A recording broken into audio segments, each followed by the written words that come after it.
What's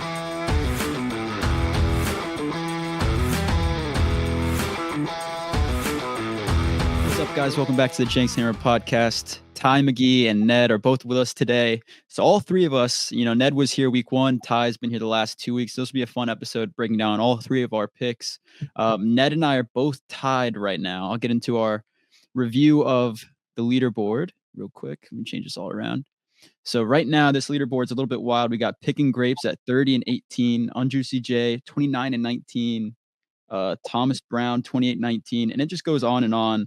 Hammer's above Ty and I at 27 and 21, and Ty and I are both at 26 and 22. Ned's record is unknown because this guy, who knows, he lost track apparently, but it's all right. It happens, and he'll come back next week. We'll try to figure out his record, but anyways, that'll do it for this. So this week, I know, like, before we get into the picks, Ned, you had a big week. Ty, you had a big week. I had a down week, of course. But what were your guys' thoughts on your two teams, the Commanders and the Broncos, respectively? Let's hear it. Let's hear it, Ned. I'll let you go first, Ty. Yeah, I mean, huge week. And I said this last week, I think, when I was making my picks, and Jenks was over here doubting me. If Bo just felt more comfortable, the way that the defense is playing, like, we really had a shot. I mean, like, the way that I was shocked by how well this defense played. Right now, going into week 4, second in passing yards allowed, third in total yards allowed, 6th in points allowed, 7th in sacks, 9th in takeaways. Like, that is insane. The way that Surtain's playing right now, I think, he locked up Mike Evans last week, locked up Pickens the week before, Metcalf the week before, Riley Moss, he was insane. He's like the top graded corner in the NFL right now for last week. So the defense is playing lights out and forcing turnovers, getting pressures from so many different places. Like Vance Joseph's, bringing corners and safeties, and he just really can trust that the guys on the outside, Surtain, Moss, and then McMillan in the slot, are going to kind of lock up those guys in man-to-man coverage or wherever it may be, and just kind of bring a lot of like different simulated pressures. And then Bo just looked really good. That first drive was, Sean Payton really reevaluated his play calling. Bo kind of came out slinging. The run game got going a little bit, not too much, but I think a guy to watch in the next coming weeks will be Tyler Beatty. He had a lot of run, and he looked like the most efficient back. He just got called up to the 53-man roster too. So, if we can get that run game going, I mean, it just makes everything better for Bo. I mean, you even saw Cortland Sutton get involved. Like, guys weren't having drops. There was no penalty. So I think things will really turn around. Will Lutz, shout out to him, special teams player of the week. It's just looking good. It sucks that we lost Singleton. He's an absolute monster for playing 56 snaps on a torn ACL that he basically hurt on, like, the second drive on defense. But we just picked up Zach Cunningham and Quan Alexander on the practice squad. So maybe see Drew Sanders back at the end of the season too. So I think, linebacker was a weak spot already, and it gets a little bit weaker, but you're not really asking them to do much besides play in the run game and, do some blitzes. So, it was a solid win against a really solid team. I mean, I had them in my top 5, I think I had them at 4 or 5. Yeah. You did. So I think, teams just starting to roll. I think Sean Payton's kind of figured it out on offense, and the defense is – I mean, I saw a stat too. I think we only have one first-round guy on the whole defense in Surtain. So you kind of got this, freaky team of guys that are, free agents, low draft picks and whatever that are just balling. I mean, like Zach Allen, he was good in Arizona, but, I mean, he comes in and he's, playing like one of the better defensive linemen in the NFL right now too. So, a lot of promise. Yeah, I think and as you said, like last week, Bo Nix looked better each week so far. And like even last week, it continued the trend, looking a little bit better every single week. So if you can keep it up, Broncos can do some things, not necessarily playoffs, but they'll get better than they were last year. And then next year, maybe playoffs. But I know, Ty, you have aspirations, and it's possible. Never say never. It's possible. I think, they're not far off of that 7th spot right now. And it's like ahead of them is the Chargers. I think we're a better football team than the Chargers. I think the Colts are ahead of us. They're a bad football team, in my opinion. And then I think the Dolphins, I mean, who knows with Tua, it's just, I mean, they might drop the next 3, right? So, yeah. We'll see. I mean, I think the NFL is like at its most competitive point it's been in a few years, at least. I'd say. But Ned, let's hear it for your thoughts on the Commanders and Jaden Daniels' performance from Monday Night Football. Yeah. So I was fortunate enough to go through today and be able to watch, some of the guys who are like real professionals at evaluating quarterbacks. Like Kurt Benkert watched his analysis today. Got to watch the QB school as well. And I think it confirmed what I had already thought about Jaden Daniels after like having watched the game. I thought it was like easily, probably in the top like 5 rookie quarterback performances, like maybe ever. He broke the record for completion percentage in a game by a rookie quarterback. He was at 91%, I think. He went, 21 of 23. The 2 incompletions, I think between the 2 incompletions, there was one really pretty poor miss. I think it was in the second quarter. It's like a deep option route to Terry McLaurin, where I think they just like miscommunicated a little bit. But, you look at the second incompletion where you got there on like a cover 0 blitz at him. He threw like this sort of like slot fade. Terry McLaurin, he kind of threw it off his back foot, just sort of faded it out of bounds. And then you come back to a similar look, cover 0. They throw everybody at him. They have a free rusher, takes a shot, and it's actually the play he throws to Terry McLaurin where, they ice the game. He scores. And I think that's like a really prime example of like Jaden Daniels growing up in front of our eyes real time. And I think that like every week he just comes in and he's like a little bit better than the previous week. And, what I really took away from some of the analysis I was watching today is that Cliff Kingsbury looks rejuvenated. Like he's come in and he's calling really great games. There's usually something open. He's extremely creative in some of the schemes that they're running. And I think the thing about Jaden Daniels that's been really electric is his processor is extremely fast. He has an extremely quick release. And then when you don't have anything there, he is like extremely athletic to be able to like get you out of those situations where you haven't put in the best play call. And I think like those things combined make you an extremely like dangerous football player. They make you like really hard to defend.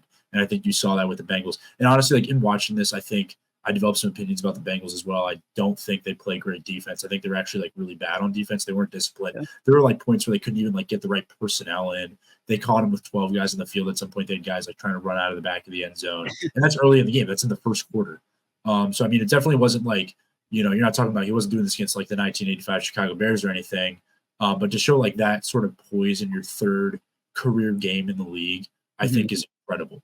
I think that's the big thing, right? Like if you can hang in there and take a shot, like the Terry touchdown, if you can hang in there and take a shot and make those kind of throws, like so I saw a little bit of that with Bo. You definitely see with Jaden. I just didn't see that with Caleb as much. Like that's huge. Well, I think also something that Jaden Daniels has that Caleb Williams does not have, and I saw that this was a point made earlier in the week that it really resonated with me, is before the season we were like, all right, Caleb Williams is coming into the best situation ever. He's got Keenan Allen, he's got Romo Dunze, he's got DJ Moore, he's got a good tight end in Cole Kmet. They've signed DeAndre Swift. He's got a alleged top 10 defense. And I think like people get so obsessed with like the pieces and the names and like what this guy can do. And the fact is, the Commanders have a great running game right now. They have a great 1-2 punch in Brian Robinson and Austin Eckler, and they're protecting quarterback. And like that is maybe 65% of offensive football is like having a really good run game, being creative, and running a lot of different plays, and then also protecting the quarterback. I think those are 2 things that are like huge for quarterback's development, and that's like not really something that they're doing well for Caleb at this point. And I'm not saying that they're not going to later in the season, and I don't think it really even speaks to Caleb Williams because it's not Jaden Daniels versus Caleb Williams. Those guys are both going to come along eventually in their own rights respectively, but it's making it more difficult that it's trial by fire constantly for Caleb Williams. And you see Jaden Daniels, on that big miss I was talking about earlier to Terry McLaurin, it didn't matter because they scored later on that drive running the football. And it doesn't go down as this giant, like mistake with a lot of consequences because there's so many other things working for them. And I think that's, what the Bears have to do for Caleb. And to your point, Ty, I think the same thing probably could be said about Bo Nix. I just haven't watched a ton of Bo Nix. I definitely will get to, as the season goes on. But yeah, for sure. And I think that Ned, like you said, people are putting it over, like him over Caleb Williams versus just having it as 2 separate things. Like that was kind of, I remember talking about it during like our quarterback thing. I was like, Jaden Daniels is probably going to be plug and play. I feel like Jaden Daniels right off the bat could have more success over Caleb Williams. Yeah. Whereas Caleb Williams kind of had that more like raw talent that like teams are just going to want to have him immediately play just for explosive plays. And then now you're seeing with both guys, obviously Caleb Williams not having the success and Jaden Daniels having the success, Now Yeah. people are like, oh, it's like CJ Stroud, Bryce Young all over again. It's a completely different thing and a completely different topic that people are just like throwing in and comparing it to when Bryce Young obviously is like what? He's like 5'10, 5'11, really small. And people right away, like that was a concern, but the Panthers Yeah. obviously overlooked it for whatever reason, and it's biting him in the ass. But I think Caleb Williams with time is just going to. Yeah. It's just a different argument too. Like Caleb threw for 400 yards last week, right? Bryce wasn't doing that. Like, and to your point, Ned, too, like it is huge, like the O-line play, right? Like Chicago doesn't have that. Like Coleman, kind of locking down Trey Hendrickson. Oh my goodness, yeah. I love that Brandon Coleman, yeah. Yeah, he's a dog. So like, that is huge for Jaden's development. It's just the fact that the offensive line's been able to play well, and Eckler hasn't looked like a 40-year-old man. He's actually looked like himself. So like, him and B-Rob rolling, like, just makes Jaden's life a lot easier. Well, I think too, like one big problem too that we saw with Caleb Williams in college, and it really reminded me of watching a lot of Sam Howell last year, was these guys will hold the ball forever.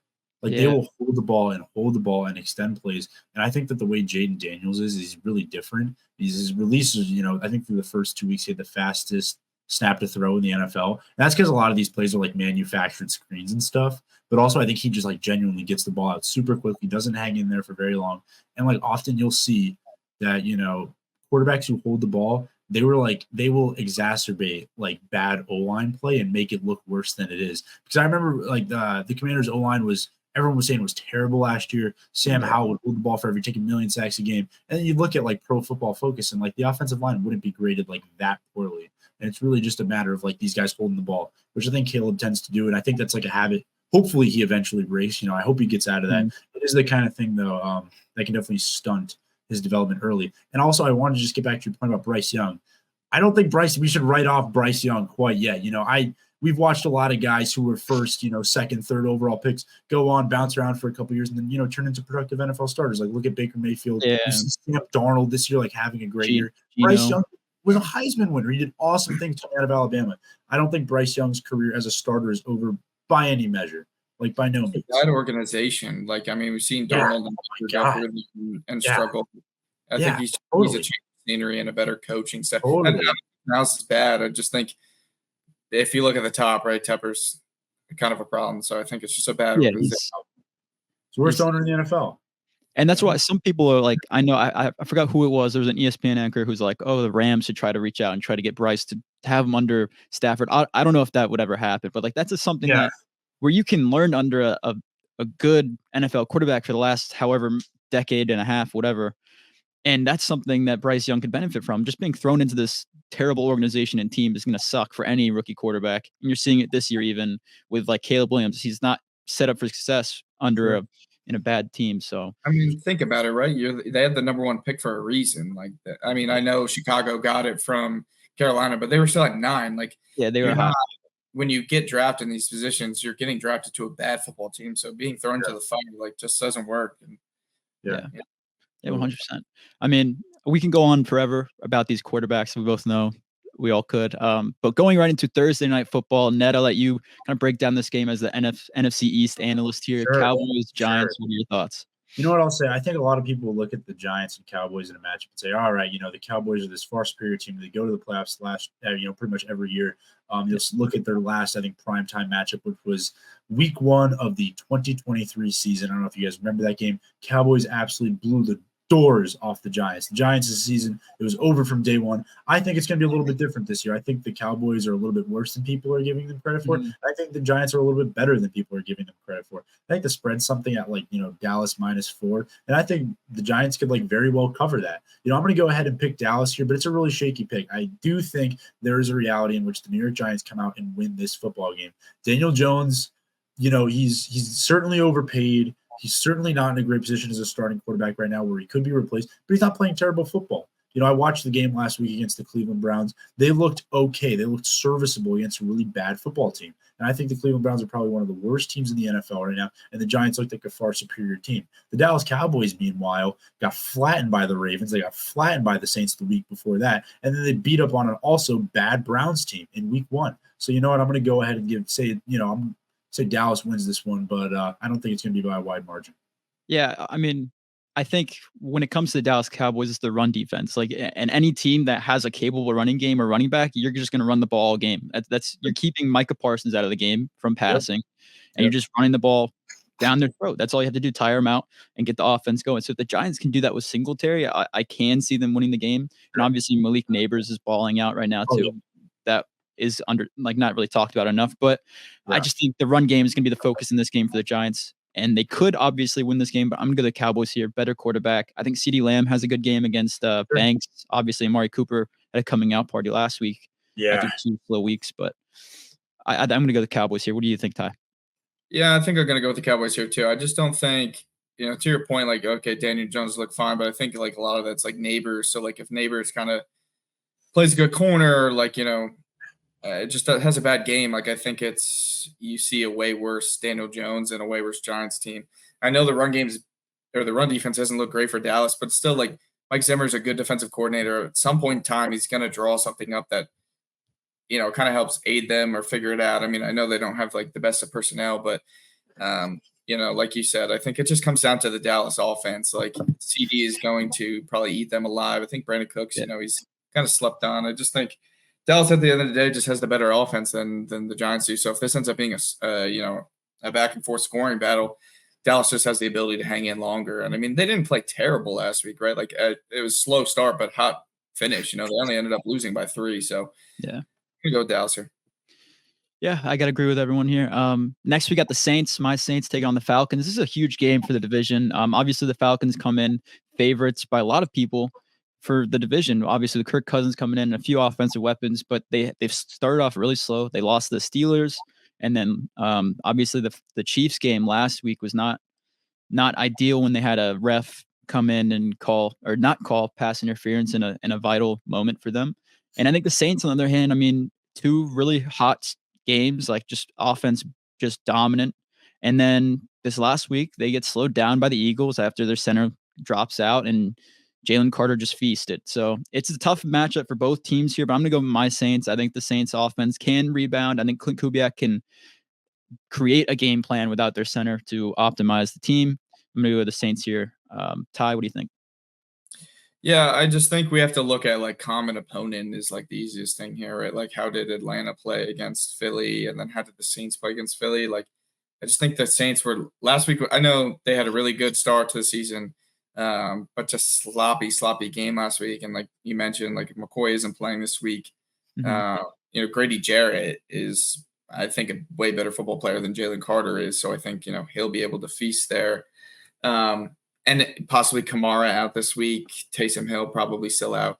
I'm hoping Kamara's not out because I need him in fantasy. But, if he's out, that's a huge, huge hit. Mm-hmm. And I just think Atlanta's, like, since week 1 has played a lot better. Last week simply came down to, like, them getting pretty much screwed at the end of the game. And they had a chance to win it. So I just think we've seen Atlanta play better against better football teams recently, so I'm going to go with Atlanta here.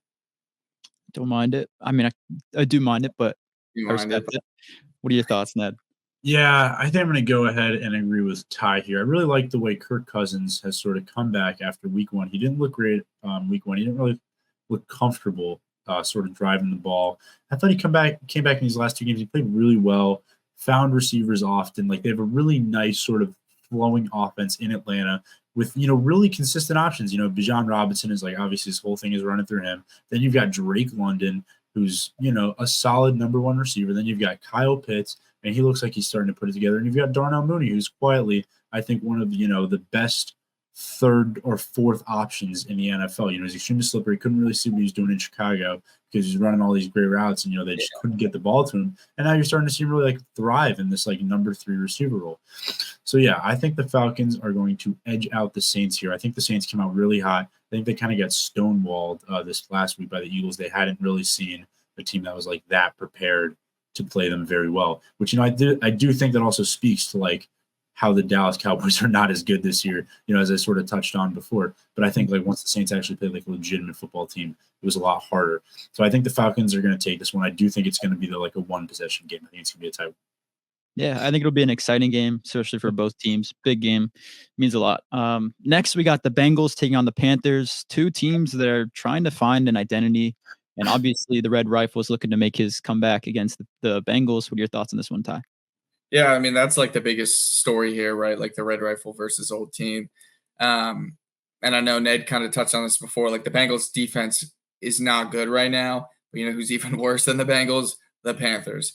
The Panthers have not been a good football team. I know they beat the Raiders last week, but again, bad football team. And they still let up 20-some points on them. And I just think like this has to be the week that Cincinnati figures it out, right? Like if they don't, going down 0-4 with the way that Pittsburgh's, kind of dominating that division. I know Cleveland's not great and the Ravens are kind of still figuring their way out, but at some point they got to get it going. I think, week 2 of T. Higgins, maybe Jamar's kind of getting his pace now. I know he, scored last week and he just looked more comfortable.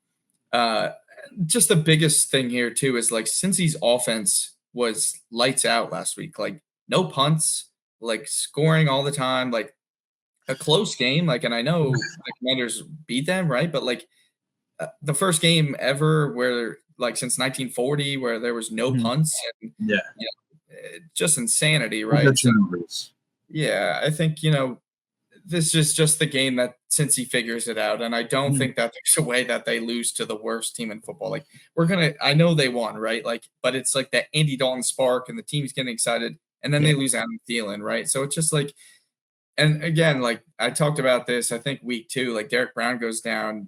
So this run defense is even worse. Zach Moss and Chase Brown kind of looked pretty good last week. So I just think that the Cincy offense is way too good. And the Panthers are like the worst defense in the NFL. I think they're 31st or 32nd in points allowed right now. They're averaging like 31 points allowed per game. So I know Cincy's defense, not great. But it just comes down to like who is the way worse football team, and that's the Panthers. So I'm going to go with the Bengals here. Okay, I hear you, Ty. You know what? I'm going to raise you the Red Rifle-led Carolina Panthers in this one. You can make your points about how the Bengals were able to move the ball last week. I will say about the Commanders, I didn't get to touch on this because I was really focused on Jaden Daniels and the offense. But the Commanders' defense is as bad as it was last year. It actually might be worse. It is terrible. We lost Emmanuel Forbes to a thumb injury, and somehow we have sorely missed him, knowing how he's had his struggles in the NFL. We have somehow missed that guy. That puts it into a good perspective as to where our pass defense is right now. We are, I think I didn't talk about like any season's expectations for the Commanders, but I think it could very well like keep them out of the playoffs, even with this like what seems like prolific offense because of how incredibly bad the defense is. I don't think the Bengals are great on defense, and I do think that the Carolina Panthers have something for the Bengals in J.C. Horn for Jamar Chase. Like I do think they have a guy who can go out there and they're going to say, I think they're going to go like Meg on like the single receiver side. They're going to lock up J.C. Horn on Jamar Chase. And Jamar Chase like might have some wins in that battle, but he won't have as many wins. He won't look as good as he looked against the Commanders because the Commanders are absolutely terrible at corner. And I do think that, Andy Dalton has kind of like re-inspired this team. I think they look a little more organized under Andy Dalton. I know they lost Derek Brown in week 2. I know that Adam Thielen just went on the IR. I do think, though, that they have some guys and they have some spark right now. I think the Carolina Panthers are actually going to come out on top in this one. And Zach Taylor's job is in trouble. Grayson, I saw your face there. Yeah, I mean,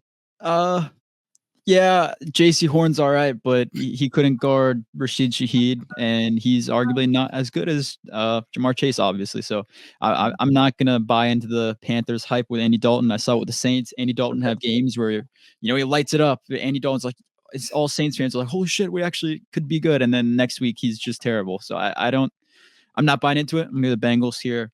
So we can move into the next team pretty quick. Ned, what are your thoughts on this one? The Rams taking on the Bears. Yeah, absolutely. I think the Rams are going to go ahead and take this one away from the Bears. When the Rams click, it doesn't seem to matter who's on the field for them. They just seem to sort of get it done. They absolutely turned it on against the 49ers team last week that was up on them big. They went down there. Kyren Williams had 3 total touchdowns. Matt Stafford looked good. I think the Rams are going to pull one out here, and Chicago is going to unfortunately drop to 1-3. I think Chicago's issues are not, personnel issues. I don't know if there are issues that they're necessarily going to like fix during the course of the season. I think a lot of their issues are like deeply rooted in sort of like the way they play offense and the way they play defense. And I think that, after a year, we might see some coaching turnover in Chicago because of that. I don't know even that Eberflus was like the right pick in the first place to sort of like lead this new regime. But I don't think that there's like a great fit there in Chicago. And I think, this Rams team is like genuinely good at football, despite all of their like glaring injuries. Yeah, I'm going to agree with you. I'm going to go the Rams. I just think the Bears, like Caleb Williams is fighting for his life almost on every single play. And Jared Verse, and I want to say Fisk is having a good season as well for the Rams. Yeah, love pressure wise. Yeah. So I'm going to go the Rams here in this one. Ty, what are your thoughts? Yeah, your points were my exact thoughts, right? Like Braden Fisk and Jared Verse are going to be a problem for this offensive line and this run game that just hasn't been able to get going yet.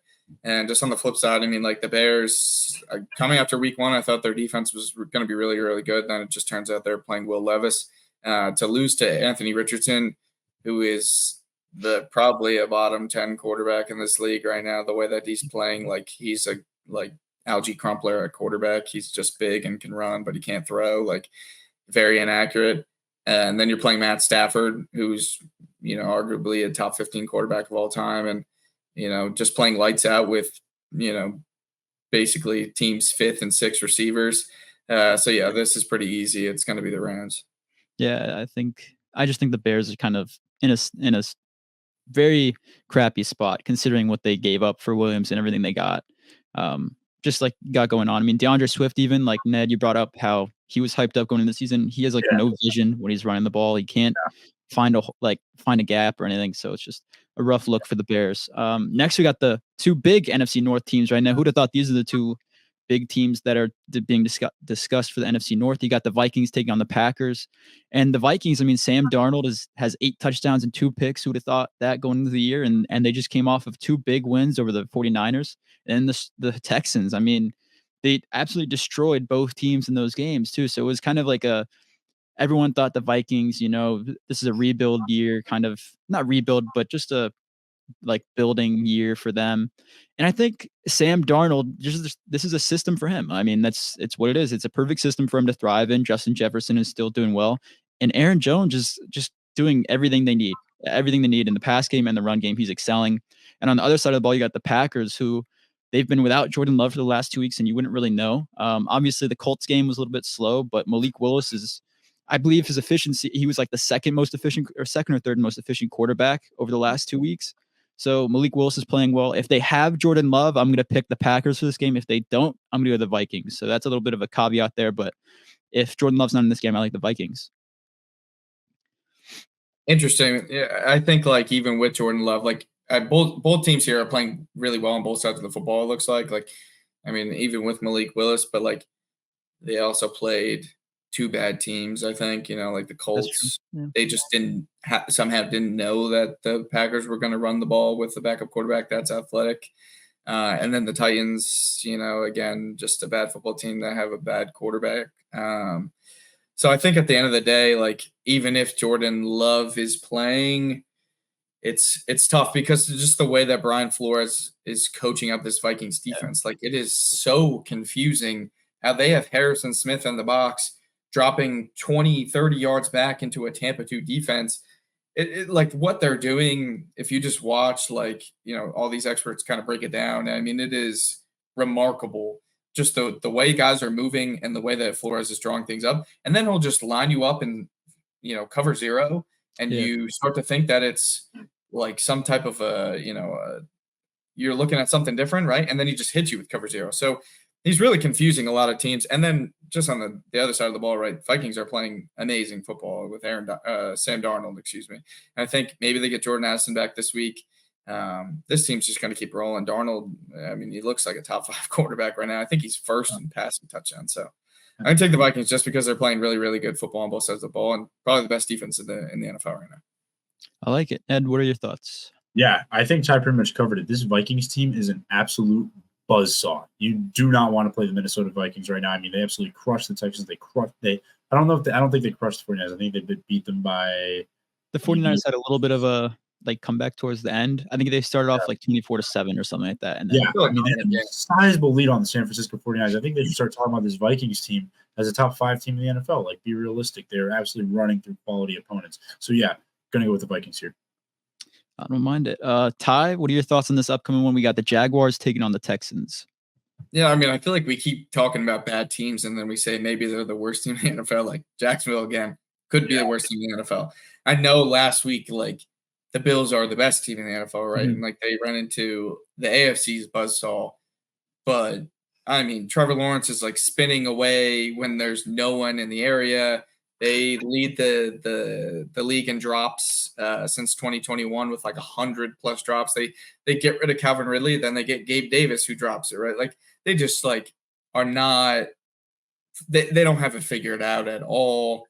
And then if you look on the other side, like Houston, right, struggles last week, but again, we just talked about that Vikings team. Like they are the NFC's buzzsaw, right? Like I think Houston bounces back. I don't think that they're like as bad of a football team as we saw last week. I think they're kind of hurting too because they didn't have Nixon.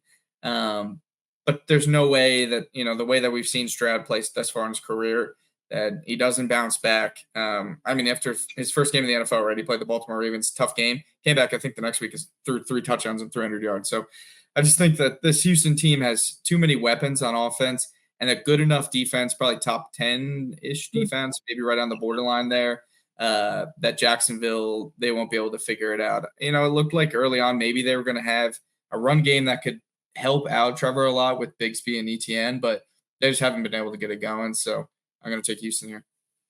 No, I'm going to agree. I'm going to go to the Texans. Nothing else to add. The Jaguars they don't have anything figured out right now. Ned, what are your thoughts? Zilch. I think Doug Peterson's about to get fired. Like within the next month. If he keeps coaching like this, I think they're going to absolutely get blown out by the Texans. You go 0-4, 0-5. I think the job's got to be on. $300 million quarterback. Yeah, 100%. Ned, next we got the Steelers taking on the Colts. Obviously, we've discussed Anthony Richardson's struggles. What are your thoughts on this one? Yeah, I watched the Steelers play last week, and I was really quietly surprised with the quality of play from Justin Fields. Almost they don't ask him to do too much. I think he extends plays with his athleticism. They have a really stout defense that plays great quality football. It's real Pittsburgh Steelers brand football. Mm-hmm. And to Anthony Richardson's struggles, I think maybe they're a tad bit overblown. Simultaneously, he has an extremely worrying, sort of tendencies as a quarterback that I think really that's not anything new for him. These are issues that all date back to his days at Florida. And so I think that, Anthony Richardson, the reality is sort of starting to set in with him because people had seen him play such a limited amount of football that there was like a ton of hype. And now it's like, all right, well, this guy's clearly, got a long way to go. He is, his ceiling is on the moon. I mean, it is the highest ceiling of like maybe anyone to ever throw the football. Like maybe that's, but it's hard to think that, he's going to get there, and he's not going to get there anytime soon. So I think the Pittsburgh Steelers playing that, good, solid football, especially on defense, and with Justin Fields being honestly more than serviceable on offense, they're going to win this game. And honestly, at 4-0, I am not confident that we're going to see Russell Wilson anytime soon. Yeah, I mean, I completely agree. I think Russell Wilson's they might trade him at the trade deadline if Justin Fields continues to play the way he does. Sure. And I think just like the Colts, Anthony Richardson, we talked about it during the preseason. We watched his first drive of training or of the preseason game. We were like, that doesn't look very great. Or it was his second drive. His first drive was amazing, and then he followed it up with a really bad pick six and just some errant throws. And then the Steelers, on the other hand, I mean, their defense is just dominating everyone, absolutely dominating. And TJ Watt obviously looks like the defensive player of the year early on in the year. And I mean, I just think TJ Watt's going to terrorize Anthony Richardson. So I'm going to go the Steelers here as well. What are your thoughts, Ty? Yeah, I mean, this defense, like you guys have mentioned, is lights out. No way Anthony Richardson's going to be able to get anything going against them. If he couldn't get anything going against Chicago, I mean, he looked fine, right? But, this is a defense that's 10x better. And then Justin Fields, efficiency-wise, is playing like one of the best quarterbacks in the NFL right now. And maybe the stats don't pop out, but he's just efficient. He's not getting sacked. He's evading pressure, just making the right plays. So I think, Steelers are probably top 5 team in the NFL right now, just based on the work that they put together thus far. So yeah, Steelers. Yeah. All right. Bouncing from that game, we got the Ty's Broncos taking on the Jets. Ty, what are your thoughts on this one? Yeah, music to my ears. We just talk about Russell Wilson not playing it all this year and how bad he is, and that he sucks and that it's not going to play. And then we get to talk about my Broncos after last week's performance. I mean, I mentioned all the stats earlier, right? they're playing in every single statistic I found top 5 to top 10 defensively, which is insane, right? Like I mentioned, there's one first round pick on this defense, and they're doing that. And then on just the flip side, right? We just are going to continue to see Bo get more and more and more comfortable week in and week out. And I think, as I mentioned earlier too, Tyler Beatty, Sean Payton said they're going to continue to work him in more and more. We look at this Jets team, right? Aaron Rodgers probably has his best week last week. They looked a lot more comfortable. Kind of, a lot of people talking, this is prime Aaron Rodgers we just saw, right? Like, but the problem is they were playing a bad football team. I know the Patriots historically have a pretty good defense, right? But they're still, they had the number 3 pick in the NFL last year for a reason, right? And then you look at that offense, like it's not really good. So obviously easy win for the Jets. And then we look, okay, let's go back another week, right? They played the Titans. They barely beat the Titans, and the Titans have a quarterback that loves to turn the ball over. And then the week before that, they get absolutely ran over by the 49ers. So I think like this Jets team is just confusing where they're at, right? Like week 1 get run over, week 2 barely win to a bad football team. And then, this past week, obviously they should have won that game, right? So it's like, what Jets team are we going to see on Sunday? I know Sauce is going to, play really well, and he'll probably lock up Sutton. I don't imagine Sutton doing much, but that hasn't been the Denver offense anyways, right? Little Jordan Humphrey and Josh Reynolds have been like the bigger targets and more involved in this offense than anyone else. So I just think like when we compare where the teams are trending, Denver looked the most comfortable against a way better team last week. I think this defense is going to be able to shut down Rodgers. I think Breece Hall and Braylon Allen have a pretty good day because I don't think our run defense is good, and without Singleton, like it's going to be hard. I just don't think Rodgers is going to be like lights out. Like I think Surtain's going to lock down Garrett, and then Lazard, he's played well in a few games, but I think Riley Moss is really playing well. So I just think our secondary has the ability to shut down Rodgers a little bit, and then the offense. I just think it comes down to how efficient can Bo be. He looked a lot more efficient last week. I know he still doesn't have a passing touchdown, but just more and more comfortable each week. So I'm going to take the Denver Broncos here just because I think their defense is rolling, and that's a recipe for success. Yeah, Denver. Yeah, like you have a little bit more confidence in your team this week than last week. So yeah, I respect that. I'm going to go the Jets here. I think the Broncos, yes, I think they look solid, but I think Aaron Rodgers, like everyone said, he had a good week last week. I think the running backs are starting to get rolling a little bit. Both of them look solid. I mean, Braylon Allen and Breece Hall both look pretty damn good. I was a little bit of a hater of Braylon Allen going into the NFL draft, so I'm happy to see he's doing really well. I think the Jets win here. Ned, what are your thoughts? Yeah, honestly, I think before I heard Ty talk about the Broncos, I was like, you know what, man, this Jets team played really well last week. They're starting to get rolling. The connection between, Aaron Rodgers and Garrett Wilson seems to be like brewing by the week, where like you seem to like watch them get better like as the games go on. But after hearing Ty's point, I think I've actually been genuinely swayed, and I'm going to pick the Denver Broncos to win this game. I don't think it's going to be a high-scoring matchup. I don't know if we're going to see as much production from like Bo Nix as we saw last week. Like you said, Courtland Sutton kind of got shut down, and he hasn't been the whole offense, but I think he got over 10 targets in week 1. He got over 10 targets last week. It is like a good chunk of their offense, but I do think they match up pretty well defensively with the Jets. I see the Broncos squeaking out a tight one. 24-21 maybe. I could see 24-21, 21-17 maybe. I do think it'll be a lower scoring, closer game for sure.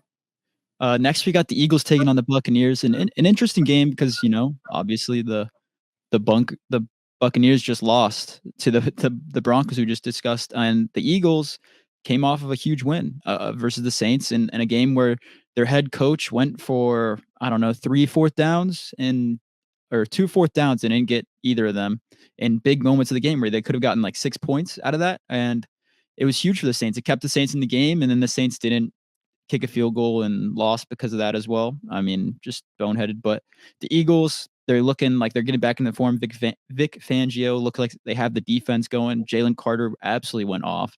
And I think the Buccaneers, I think Baker Mayfield, yes, he had a great 2 first weeks. Last week didn't have as good a week, but I think he is going to be solid. But I'm going to go with the Eagles here. I just think the Buccaneers, yes, they're still a solid team, and I'm not hating on them by any means here, but I think the Eagles are a top 10 team, top getting closer to that top 5 range as we get further into the season. So I'm going to the Eagles. I'm not going to lie. I think the Eagles are in trouble. A.J. Brown probably not going to play. Devontae Smith probably not going to play. Devontae's concussed, right? Yeah, concussed. Yeah. AJ's probably going to miss another week. And then on the flip side of things, the Bucs are probably going to get Vita Vea back and Luke Gadecki. So better pass protection for Baker, better run stopping. Because, I mean, that the Eagles are going to have to run the ball with Saquon. And then Vita Vea comes in. He's kind of the neutralizer there, right? And then where are they going to get the ball to? Jahan Dotson, Ned, like Dallas Goedert, he's going to get the ball. I just don't think Philly, they take too many chances. They, the fourth downs that you mentioned, right? Like oh my God, they're a sloppy team, right? Like I don't know what to make of them because on paper they have a really, really good team, at least offensively. Mm-hmm. But then you look at them play week in and week out, and they're just sloppy. And then I think, I know Tampa lost last week, right? But I think losing Gadecki kind of hurt them because they got pressured a lot. And not having Vea, our run game got going a little bit. But, I just think having them back is huge. And they're not going to have – the Eagles don't have a Pat Surtain, right? They don't have – I don't even know if they have a Riley Moss, right? Like, no one's going to shut down Mike Evans. Godwin had a good week last week. I just think, the Eagles' defense is not good enough to stop – what Tampa's got going on offense. And then I just think without Devonta Smith and without A.J. Brown, the Eagles don't have the weapons to win this football game. So I'm going to go with the Bucs here. Yeah. So I'll say this. I did forget about Devonta Smith. Obviously, there was the one hit, Christian Boyd. That was discussed this weekend being 30, not 30, whatever. If Devonta Smith's out, I'll go the Buccaneers because I did forget about that. If obviously the weapons are really hindered for the Eagles if he's out. But if Devonta Smith is back, I'll go the Eagles. So Ned, what are your thoughts? I'm placing a lot of emphasis. You think Devontae Smith's really a big game changer then, huh? I'm actually going to go with the Buccaneers here as well. I really agreed with what Ty said. And I think they just had a down week last week, maybe came down to earth a little bit. And it's maybe a Broncos team that's a little bit better than we're giving them credit for. So, I think they will probably go out here and beat the Eagles. Also, if you want to look at the most recent matchup in which the Eagles took on the Tampa Bay Buccaneers in the wild card last year, the Buccaneers smucked them, absolutely washed them. I know they've added Saquon, that things have changed around a little bit. But, in addition to that, I'm also not really a fan of Nick Sirianni. I don't like his decision-making. His reluctancy to kick absolutely baffles me. I had Jake Elliott in fantasy. That is in past tense because I had to drop him because Nick Sirianni just will not kick a field goal. And I think Nick Sirianni is another guy where if this season sort of spirals out of control, they'll be a little bit better. I don't think that's necessarily going to happen. But if it were to, I think his job would totally be in danger. So, yeah, his job is being saved by the players around him. Oh, right? For sure. Yeah, how he can put together a good football team is the reason that he's like that. I think when it comes down to coaching and X's and O's, he consistently shows that he is not a good football coach. Decision making, not there, right? Dan Campbell takes chances and they follow through because, I think they have a better offensive coordinator than Kellen Moore. I think he takes chances and they just screw themselves time in and time out. If they lost that game last week, he could have been. It was really loud. The Eagles fans on Twitter, they were pissed. He could have been gone after last week if they lost that game. So we'll see how this one plays out. Ned, we got your game coming up. We got the Commanders taking on the Cardinals. What are your thoughts on this one? Yeah, I've gone back and forth on this game a lot. I thought the Cardinals were really a lot better than 1-2 record. They almost beat the Buffalo Bills. They had a really sizable lead on them in week 1. They came out in week 2 and got a nice win, and then they lost last week against the Detroit Lions. The Commanders, meanwhile, in week 1, showed some promise against what looked like a really good Buccaneers team. In week 2, I think they played better than people are saying. They played against New York Giants by not scoring a touchdown, but, kicking 7 field goals, and again, starting the first game of this 2-game no-punt streak. So I've gone back and forth on this game a lot. The Commanders' defense is bad. Arizona Cardinals' defense is also bad. I think the over-under for this game is actually set at 50 points. Which, just sort of goes to show this type of shootout they're anticipating here. I think we will see Jaden Daniels get a little bit better because I think we've seen him get better every week. He hasn't really been tasked with playing an elite defense. I think the best defense he played was in week 1, and they're not missing any major pieces yet. With that said, missing Austin Eckler to a concussion is huge. Austin Eckler's been an awesome part of this run game. He's been excellent in the return game. He's constantly putting them in great field position. But I think what Jaden Daniels has around him right now is enough for him to show continued growth. And then also, I mean, I think the Cardinals are also going to have a great day on offense. I think they're going to absolutely run through this bad Commanders defense. I think we're going to see another great day from Marvin Harrison Jr. And I think Kyler Murray is looking honestly kind of revived this year. Kyler Murray's had an awesome start to the year. He looks great, but I am going to go ahead and take the Commanders here. After that win on Monday night, I mean, how couldn't you? Jaden Daniels looked virtually unstoppable.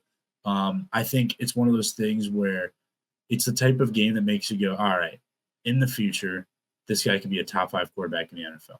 Like that could be in his future, right? That doesn't sound like any sort of stretch to even say that. I mean, that doesn't even sound like a hot take. Maybe it's a hot take to say that he's top 10 right now or to say that he's top 8 right now. But I think by the end of the season, he could totally be like top 8. So yeah, can't say enough about Jaden Daniels. By the way, same age as me to the day, same birthday, same year. Isn't that crazy? So yeah, I'm going with my birthday twin, Jaden Daniels, Commanders, and I'm taking us at 3-1, and we're going to keep our lead in the NFC East. Wow, Ty, what are your thoughts on this one? Yeah, I mean, Jenks, I'm like very high on the Cardinals. Like I took them last week. I had them in my top 5 after the Buffalo loss and how they dominated the Rams. I am high on them. Like last week they played Detroit and they lose by 7? And Detroit, despite a slow start, as I mentioned, and I kind of said last week, I didn't think that was going to be the week that they made their statement, but they did. Detroit is still a really, really good football team. Like Detroit is probably going to be, maybe in the NFC Championship game, right? Like they were the runner-up last year in the NFC Championship game. So they're not a bad football team, and they lost no one and they gained a bunch of talent, right? So look at Arizona's 2 losses and they might be the best 1-2 team we've ever seen, right? Because they're losing to the best team in the AFC in Buffalo, and then a top 3 team in the NFC right now, Detroit.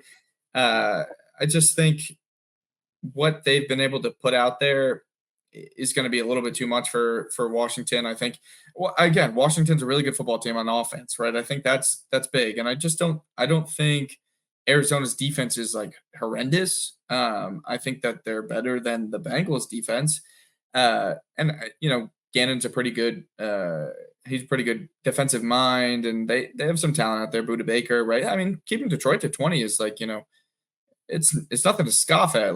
Tampa did that, right? Tampa kept them to 16, I think, the week before. So keeping this high-powered offense to less than 21 points is a lot to, it's a big thing. So I just think Kyler's rolling, like you said, Ned, and I think Arizona just is the better football team at this point in time. I just think it comes out to the Commanders have a really, really bad defense, as you mentioned.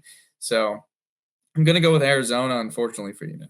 Yeah, I'm going to go the Tweety Birds as well. I'm going to the Cardinals here. I think, I just think Marvin Harrison Jr., good game. And I think Kyler Murray is kind of back. I think he'll scramble a good amount in this game as well. So I'm going to go the Cardinals here. We're at 47 minutes. Let's see if we can get the next 6 games in under, I'd say 10, 15 minutes. Let's see if we can do it. We got next game, Ty. You can break this one down. We got the Patriots, 49ers. Yeah, as I mentioned earlier, Patriots are a bad football team. I think the 49ers, it's going to be tough because Ayuk is playing so poorly, but I mean, they take away their best corner and Christian Gonzalez with their receiver that's struggling the most. The way that we saw Jawan Jennings play last week, I think he could be a problem for this Patriots defense. I just think, this team's too good to continue to lose in close games and, get beat up by teams that aren't as good as them. So I think I'm going to take the 49ers here. Ned, what do you think? I think this Patriots team is really bad. I saw them play in their last preseason game live against the Washington Commanders. Went to the game, went to FedEx. It was not FedEx, actually. That was the only game that was ever Commanders Field. They won that game, and then another bank claimed the right, so they were undefeated at Commanders Field. Sorry, side point. In that game, they played their starting offensive line for the entire first half, and I watched them have 4 illegal procedure penalties, in addition to allowing Jacoby Brissett to get hurt on the first drive, and then also adding a holding penalty. And they looked like that team that I saw in person against the Jets. Couldn't protect for anything. They didn't slide any protections anywhere. Brissett didn't tell them to slide any protections anywhere. And I think that this 49ers team is going to make them look awful. I think it could be the game that gets Brissett benched, and it could be the start of Drake May. However, I think one of the biggest problems with the Patriots right now is you say, okay, well, we kind of want to roll this guy in like we're not really playing competitive football. But the thing is, you don't want Drake May to get hurt, because they're playing so poorly right now that if you have Drake May out there, you actually risk just like his growth being stunted because nobody around him can do anything. And I think it's a situation. Yeah, 100%. And it's like you may just want to like redshirt Drake May this year and say like, forget it. Our team is like actually too bad for him to play. Yeah, I completely agree. I'm going to the 49ers here too. I just think the Patriots they're just screwed this year. I don't think they have anything going for them. I think Gerard Mayo, like you see his nature on the side, like he just seems like he's kind of more there to joke around and like he does look like a serious coach at times, but he's joking around on the sideline like there's like the NFL mic'd up, whatever. And Bill Belichick wouldn't let any of that slide. He would be completely serious. The penalties wouldn't be happening, all this. So I just think the 49ers win this one. Next, we got the Chiefs taking on the Chargers. And the Chargers, they would look solid the first 3 weeks, right?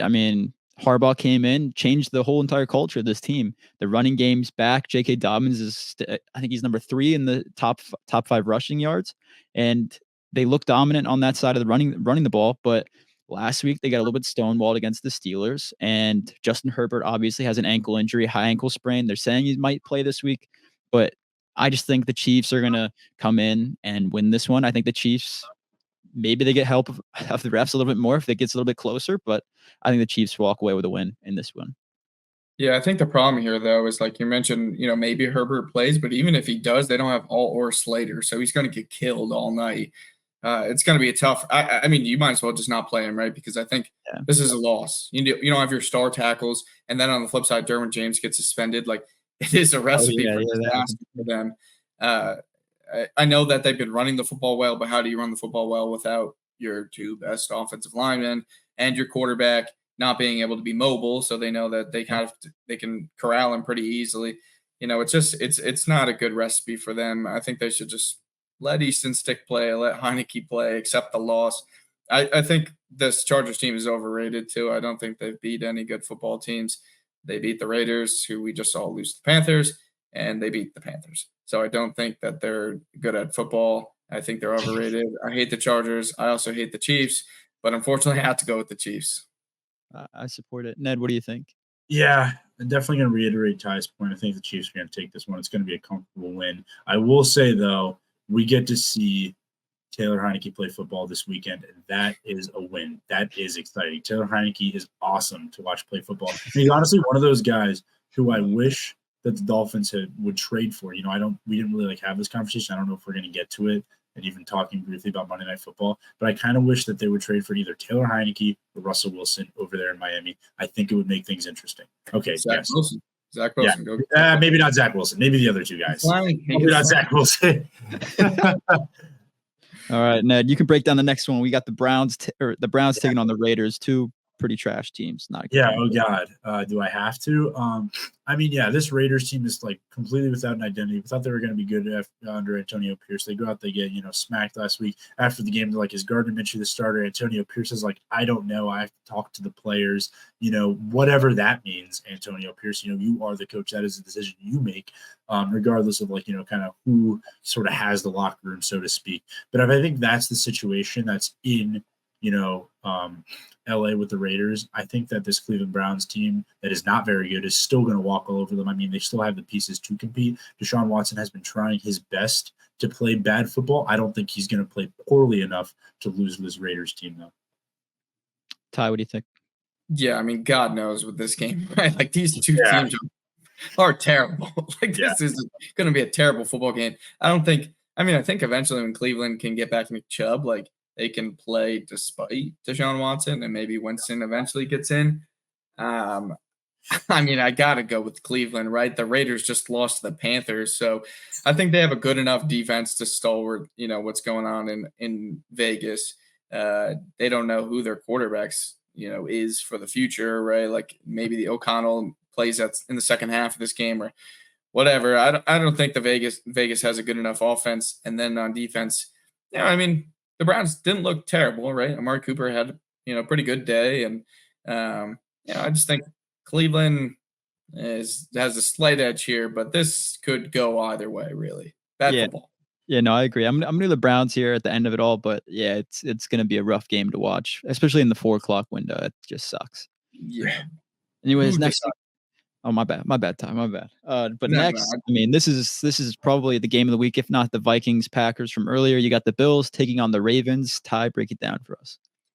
Yeah, Buffalo is the best team in football. They've dominated every single week. Like, they are insane, right? Like, and it's, you took away Josh Allen's weapons, fine. Like, he just became Superman, right? And what Joe Brady's doing with this offense is like very creative.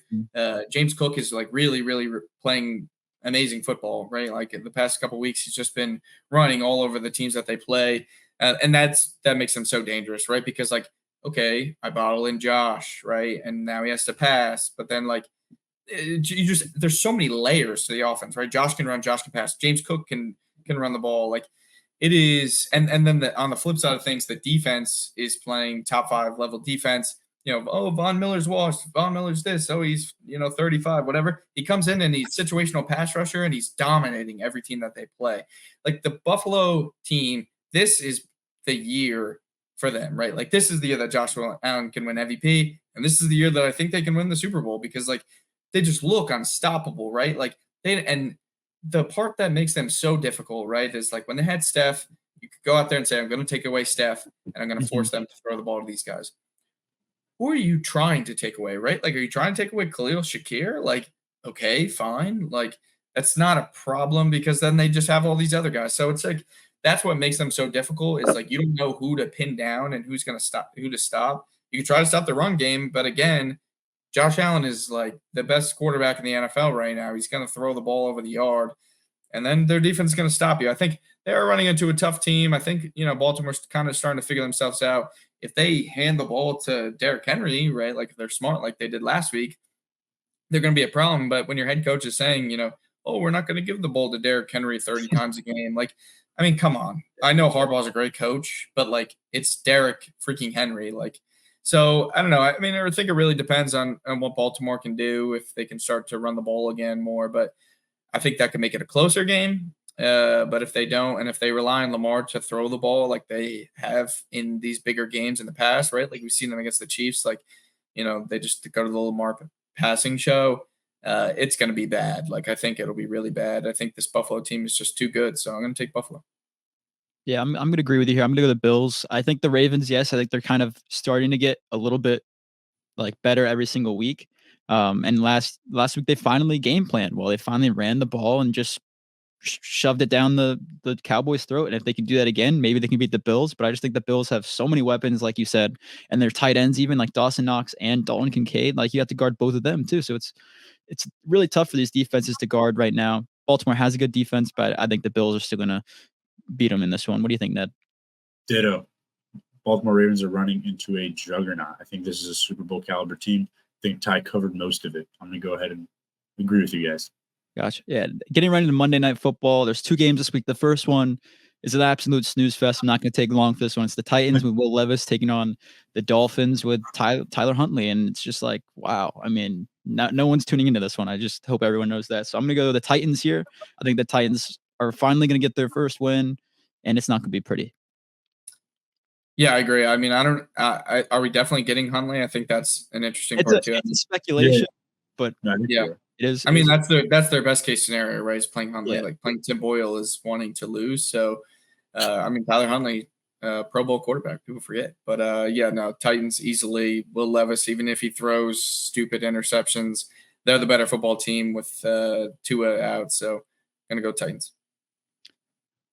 Yeah, it sucks to see the dynamic of a football team shift so drastically from losing this like one quarterback. But I feel like the Dolphins specifically as an offense, and I talk to, Alex about this all the time. He's a huge Dolphins fan, but what they do is so specific to him. And it's like, it's so tough. And, people say like, oh, Tua doesn't have like a crazy arm. Tua is not like super accurate. Tua doesn't have like a great sense of like other things. But I think his timing and his operation within the offense is so concise. And it's like on such like it's on such a rhythm that only he and Mike McDaniel really understand. And I think it would be like actually really hard to sort of replace him and actually be competitive. Because it sucks. Because if Tua is healthy, I think you look at this game and you go, yeah, Dolphins are going to put up like easily 35 on him. Yeah. But losing Tua, it's like they can't replace him with anybody short of trading for a guy who's already a starter in the NFL. So, yeah, I'm going to go ahead and take the Titans here as well. And I hope that when Tua comes back from IR, the Dolphins are a competitive football team again. That game really has to silence. Like, this really has to silence the Tua haters, right? Like, people always talking crap about Tua, and then you look how bad this offense is without him, with all of the same weapons. Like they were couldn't move the ball at all. So I think that's a big thing too. Yeah. Yeah, next, the second Monday Night Football. This is another great game this week. We got the Seahawks that are 3-0 with possibly the second Legion of Boom coming into Detroit and taking on the Lions with debuting their all-black uniforms. What are your thoughts on this one, Ned? Yeah, the all-black uniforms are going to be really cool. I do think, though, that the Seahawks are going to win this one. I really like what Mike McDonald has done in Seattle on a really short, sort of time frame. It's awesome to see Jackson Smith-Njigba sort of come in and starting to have this really strong second year in the NFL. DK Metcalf looks great. Tyler Lockett, they're sort of fading him a little bit. I'm assuming they're going to get back Kenneth Walker this week, but assuming they do get him back, I do think the Seahawks are going to get to a hard-fought victory here. They're going to get to 4-0, and I think they're going to beat the Lions. I think the Lions are a great football team. I think we talk about the Lions, we really think about the team that went to the NFC Championship last year, but I do think that the Lions might take something of a step back this year. I think Sam Laporta is not what he looked like last year. Amon-Ra St. Brown has been good for 3 years, so he's obviously still going to be very good. They have an elite, sort of double-headed monster in the backfield with David Montgomery and Jahmyr Gibbs, and it's either one of those guys can really produce. But I don't think that they are the NFC Championship caliber team that we saw them be last year. And I think the Seahawks are onto something really strong. Interesting. Ty, what do you think? Yeah, I think the Seahawks might be the most overrated team in the NFL right now. Week 1, they beat Bo Nix in his first ever NFL game at home. Week 2, they barely beat the Patriots in overtime.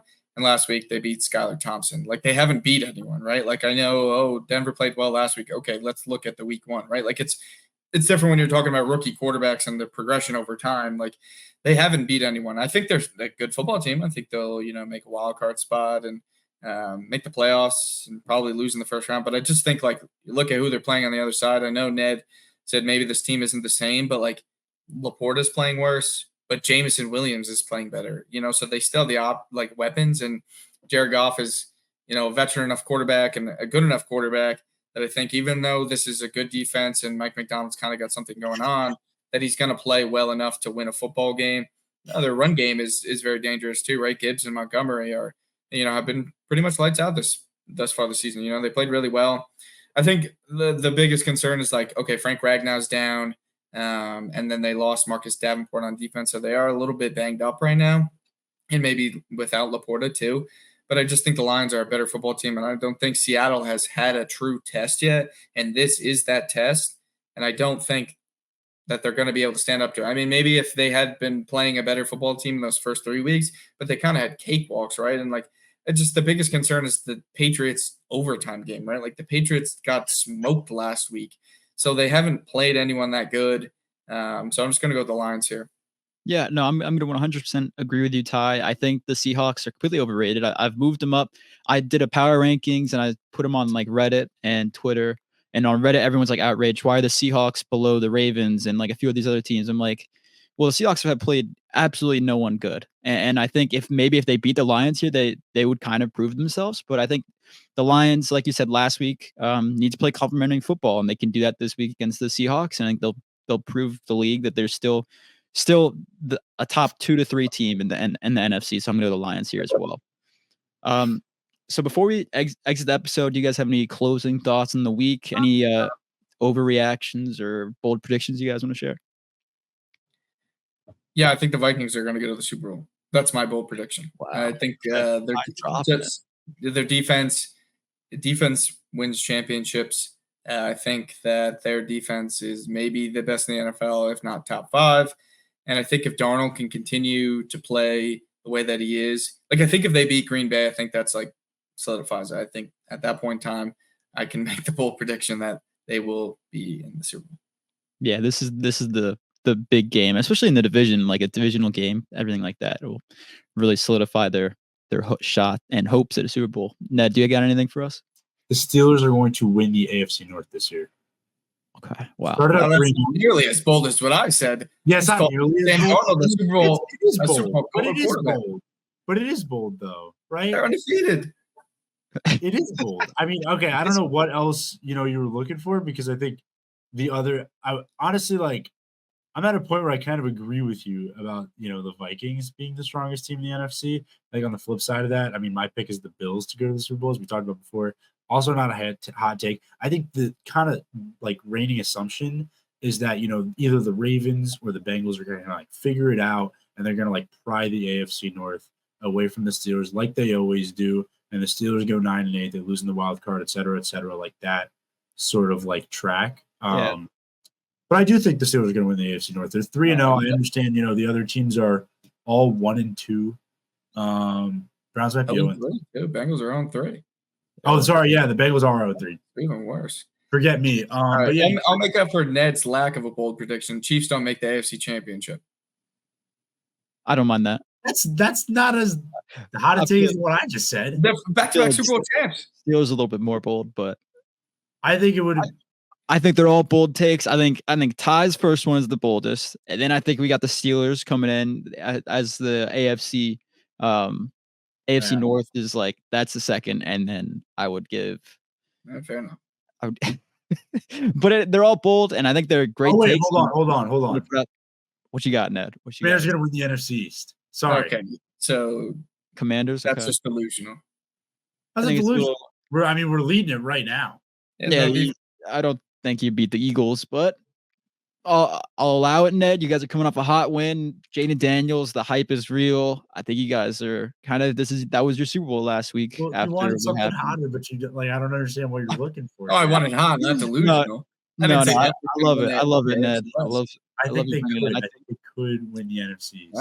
I think the Seahawks, my bold take is that the Seahawks fall apart after maybe this week or next week. I just think they fall apart and they miss the playoffs. And I think a lot of people are going to be like, what the hell happened? But I'm a little bit of a Seahawks, not a hater, but I just don't believe the hype yet. Maybe they could prove me wrong, but we'll tough see. Division too. Yeah, tough division. 49ers, I think obviously they'll figure that out towards the end of the season, and we'll see how it all plays out. But that'll do it for this episode. We went a little bit long this week, but we had all three of us kind of breaking down the game. So I think it added a little bit more entertainment for you guys out there. Just remember to like, comment, and subscribe. Follow us at Jenks Hammer Pod on all of our social medias, and we'll see you guys next week. Ned, remember to track your picks this week so you get a record. Yes, we'll do. All right, see you guys.